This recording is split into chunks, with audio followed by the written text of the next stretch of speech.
एक बूढ़ी माँ की दर्द भरी कहानी। 3 साल हो चुके थे बेटे को अपना घर छोड़कर विदेश में बसे हुए। इन 3 सालों में बूढ़ी माँ और ज्यादा बूढ़ी हो गई थी।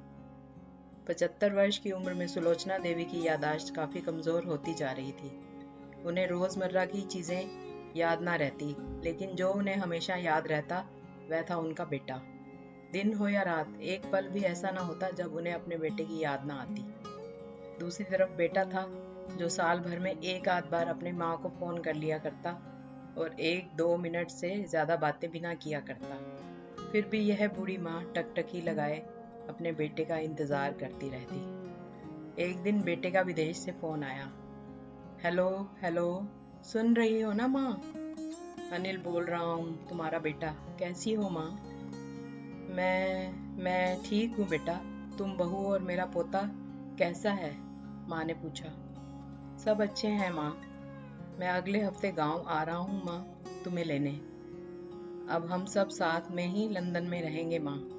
तुम्हारी बहू कह रही थी माँ को यहाँ पर लेकर आओ, बेचारी अकेली वहाँ परेशान होती होगी, बेटे ने कहा। माँ की बूढ़ी सूखी आंखें आंसुओं से भीग गई। उसके कमजोर शरीर के नस नस में खुशी की लहर दौड़ गई।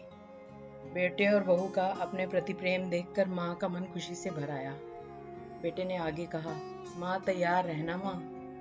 मुझे ज्यादा दिन छुट्टियां नहीं हैं। जिस से जितने पैसे लेने हैं लेकर रखना। तब तक मैं प्रॉपर्टी डीलर से बात कर लेता हूँ घर के लिए। घर के लिए? माँ ने पूछा। हाँ माँ, गांव का घर हमें बेच देना पड़ेगा। अब हम साथ में ही रहने वाले हैं, तो वहां पर घर रखने का कोई मतलब नहीं है माँ, बेटे ने कहा। बुढ़ापे की वजह से ठीक से चलने में असक्षम माँ ने पूरे मोहल्ले में घूम घूम कर अपनी इस खुशखबरी को सबको सुनाया। सभी को खुशी हुई। सबको लगा माँ जी के आखिरी दिन अपने परिवार के साथ खुशी से बीत जाएंगे। घर वापस आकर माँ ने अपने घर के कोने कोने को ऐसे देखा जैसे वह अपने दूसरे बेटे को देख रही हो।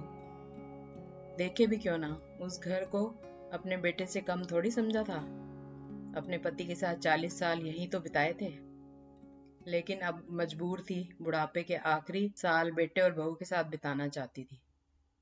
दिल पर पत्थर रखकर घर बेचने के लिए माँ तैयार हो गई। आनन फानन में बेटे ने घर को आधे दामों में बेच दिया। माँ ने ज्यादा नहीं, लेकिन जिन चीजों से दिल लगा था उन चीजों को समेटा और बेटे के साथ टैक्सी में बैठकर एयरपोर्ट के लिए चली गई। एयरपोर्ट पर आकर बेटे ने माँ से कहा, माँ तुम यहाँ बेंच पर बैठो, मैं सामान और बोर्डिंग पास की जांच करा कर आता हूँ। वहाँ वक्त लगता है और खड़ा रहना पड़ता है, तुम्हें तकलीफ होगी। तुम यहीं आराम करो। मैं यूं गया और यूं आया। माँ बेंच पर बैठ गई और बेटा अंदर चला गया। काफी समय हो गया, बेटा वापस नहीं लौटा। माँ सोचने लगी ज्यादा भीड़ होगी इसलिए देर लग रही होगी।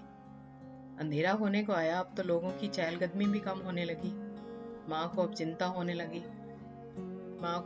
होने लगी। एक कर्मचारी ने आकर पूछा, किससे मिलना है माँ जी आपको? यहाँ पर क्यों बैठी हैं? डरती हुई आवाज में सुलोचना देवी बोली, मेरा बेटा अंदर सामान की जांच कराने गया है, लंदन जा रहे हैं हम। क्या नाम है माँ जी आपके बेटे का? कर्मचारी ने पूछा। अनिल नाम है मेरे बेटे का, सुलोचना देवी ने बताया। कर्मचारी अंदर गया और थोड़ी देर बाद बाहर लौटा। उसने सुलोचना देवी से कहा, माँ जी लंदन जाने वाली फ्लाइट तो दोपहर में ही जा चुकी है और आपका बेटा भी उस फ्लाइट में बैठकर लंदन जा चुका है। आपके यहाँ बैठने का कोई मतलब नहीं है, आप भी अपने घर चली जाइए। क्या जा चुका है और मैं घर जाऊं? घर? माँ की आंखों से आंसुओं के सैलाब उठने लगे। जैसे तैसे माँ घर पहुंची, जो अब उसका था ही नहीं, बिक चुका था। वो वही बरामदे में तुलसी के पास सो गई। घर के नए मालिक को उस पर दया आई तो एक कमरा किराए से उसको दे दिया। पेंशन के पैसों से खाना और किराए का बंदोबस्त हो जाता था। दिन बीतने लगे। कुछ दिनों बाद घर के नए मालिक ने सुलोचना देवी से कहा, माँ जी आप अपने रिश्तेदारों के यहाँ पर जाकर क्यों नहीं रहती हैं? इस उम्र में आपके लिए वही अच्छा होगा। अच्छा तो होगा, लेकिन अगर मेरा बेटा वापस आया तो उसका ख्याल कौन रखेगा? मेरा बेटा बहुत भोला है, उसे अपना ख्याल रखना बिल्कुल नहीं आता। मैं कहीं नहीं जाऊंगी। क्या पता अब उसे मेरी जरूरत पड़ जाए, माँ ने कहा। माँ की ऐसी बातें सुनकर मेरी आंखों में आंसू आ गए। किसी ने सच ही कहा है, पूत कपूत हो सकता है, लेकिन माता कभी कुमाता नहीं होती। आप सभी से हाथ जोड़कर विनती करता हूँ कि अपने माता पिता की जितनी हो सके सेवा करना, उनके साथ कभी बुरा बर्ताव मत करना।